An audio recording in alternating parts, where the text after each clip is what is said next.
Call to order the December 17th, 2025 City of Deltona Planning and Zoning Board meeting. Staff, can you call the roll, please? Member Gonzalez. Gonzalez, aye. Member Northey. Member Stewart. Present. Secretary Amoroso. Here. Vice Chair D'Erico. Here. Chair Cardo. Present. Alternate O'Brien. Present. Alternate Warnicki. And alternate Zeltos. Thank you, staff. Reviewing the minutes from our last meeting, October 15th, 2025. Does anybody on the board have any additions or changes or amendments? Ordinance number 36-2025, an ordinance of the City of Deltona, Florida, amending Section 110-814, additional regulations for certain permitted principal uses and structures of Chapter 110 zoning and Chapter 74 administration of the Land Development Code, updating procedures and regulations related to certified recovery residences in compliance with Florida statutes, providing for conflicts, codification, severability, and an effective date.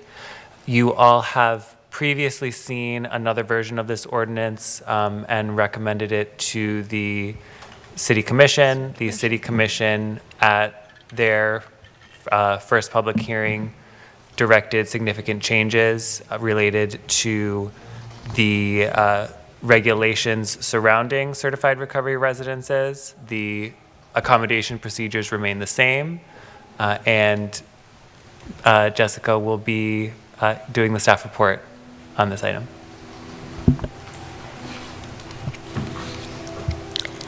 I do want to ask, do you just want the changes or do you want the full PowerPoint? I do want to ask everyone that.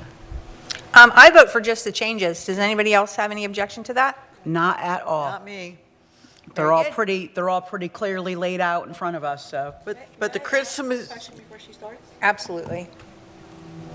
Can I just ask what, I'm sorry, but what meeting did they discuss the changes that they wanted? Because at the November 3rd meeting, they voted to table.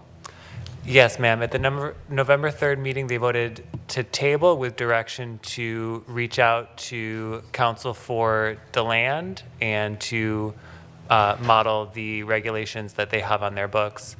Through our office, we did so. They were able to provide us with their ordinances and regulations, and we use that as our model. I might be mistaken, but I watched it today. They tabled it and asked for a workshop.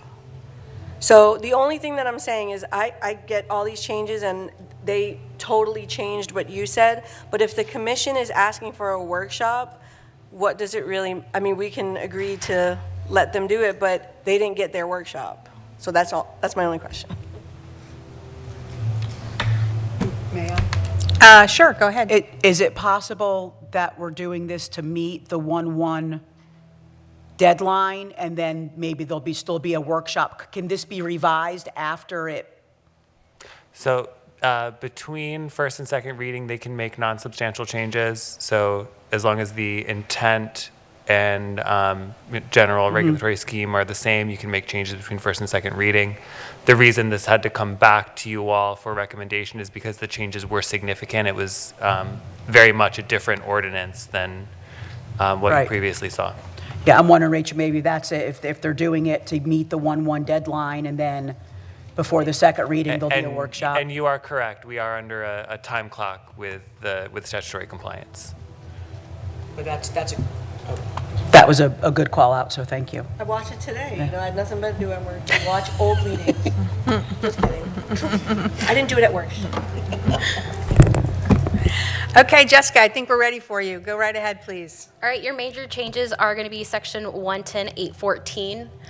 Your changes are going to be your occupancy limits, parking requirements, your maximum buffer separation. So there is a separation of 1,000 feet from all other certified recovery residences, as well as community residential homes. There's also on-site management requirements, building and fire code compliance. I'm so sorry. Yes. But I don't know if you could speak louder, but wherever that music is coming from, I feel like it's echoing right over me. It's from out front. Oh, So I said the it's same lovely, thing. but it's yeah, it's very festive. I love me some Trans-Siberian Orchestra. I will talk louder. Thank you. All right, so the changes are going to be your occupancy limits, your parking requirements, your minimum buffer separation of 1,000 feet. That is from any other certified recovery residence as well as a community residential home. There's spacing, or that's your spacing requirement, on-site management requirements, building and fire code compliance, and then there's also enforcement added, where if they are, there we go, we can take their approvals away, and they can also be sent to code enforcement special magistrate if there's any issues that aren't fixed within 180 days. Thank you very much. We'll start with any questions from the board members that you might have for staff. Member Gonzalez? Not at the time, thank you.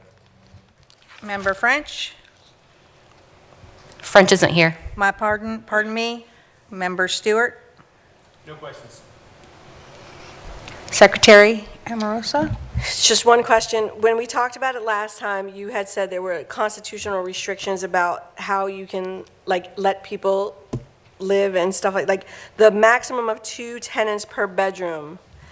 I mean, I know we talked about this last time, but you had mentioned about it being hard to do that. So is that okay that that's in here? I mean... So we are allowed to regulate maximum occupancy of the certified recovery residences. What is difficult to regulate as far as maximum occupancy are family units. Right, it's hard to do that under constitutional restrictions. However, because this is a recovery residence, this is a different inquiry than traditional. The only question I had, thank you. Vice Chair D'Errico? No questions, just a thank you to the commission for really doing a thorough job of adding these conditions. It was just staff that did it, not the Staff, that's true. Thank you very much to staff. credit where credit is due. Member Northey? No questions. And alternate O'Brien? Yeah, thank you very much. Yeah, I actually just have one quick question, just because I'm trying to get caught up to speed here. It is mentioned that the residencies can submit a written application, right? Is that, and I'm sorry if this has been addressed already, is that like an ink on paper writing that they mail here? Is there an online option for it, or that they're able to do that as well? I'm just wondering how the public is able to get access to submit it.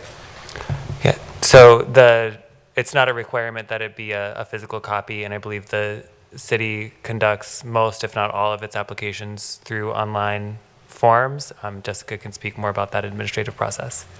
So we will make a paper copy. We always have paper copy, but most of our applications are submitted online. And most of the, if they're asking for reasonable accommodations, if they're asking for any changes, is where the most applications are going to come from. Does that make sense? Yeah, definitely. Okay. Is that in like the forms application section of the website, or where is that? That has not been made yet. I will probably start working on that once it goes to commission the first time. Sure. No problem. Thank you. And I don't have any questions for staff. So opening up the public forum for anybody here that'd like to speak on this matter. Not seeing anyone, I will close public forum and ask for a motion. I make a motion that the commission approve ordinance number 36-2025. Second. And staff, would you mind calling the roll, please?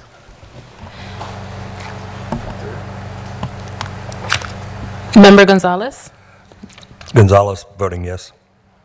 Member Northey? Yes. Member Stewart? Yes. Alternate O'Brien? Yes. Secretary Amorosa? Yes. Vice Chair D'Errico? Yes. And Chair Cardo. Yes. Motion passes. Thank you. Moving on to the next item is staff comments. Does staff have any comments? I do. We are going to have our next comprehensive plan workshop on January 26th. We will send out a reminder to you guys after the holidays, because I'm sure everyone's in holiday mode, so I don't want to send it out now. So we'll send that out, and then if anyone wants to take any of the courses, the ethics courses or anything like that, please let us know. We can get you guys signed up, because we are required, as of January, your education hours do start over again. I know. So, So the workshop that's scheduled for the 26th, just to clarify, that starts at 5:30, is that correct? Yes. Okay, and CEUs that have currently been logged as for this year then, do we have anybody, are you communicating with those who still need CEUs to qualify through the end of December? I can tell you that our log has not been kept up as it should be, and we are trying to get it caught up more, but as of January, that's when we were going to start making sure everyone's meeting their 8 hours. Okay, so 8 hours of continuing education units for within a calendar year to Correct. sit on the board. Correct. Okay, so if the clock starts again on January 1, then I would recommend, or I would like to request that staff make everybody on the board aware of any opportunities that are available so that for those who have time and can knock those out early in the calendar year, have the opportunity to do so. Or potentially spread your 8 hours out over a reasonable amount of time instead of cramming it all in at the end. May I ask a question about the hours? You certainly can.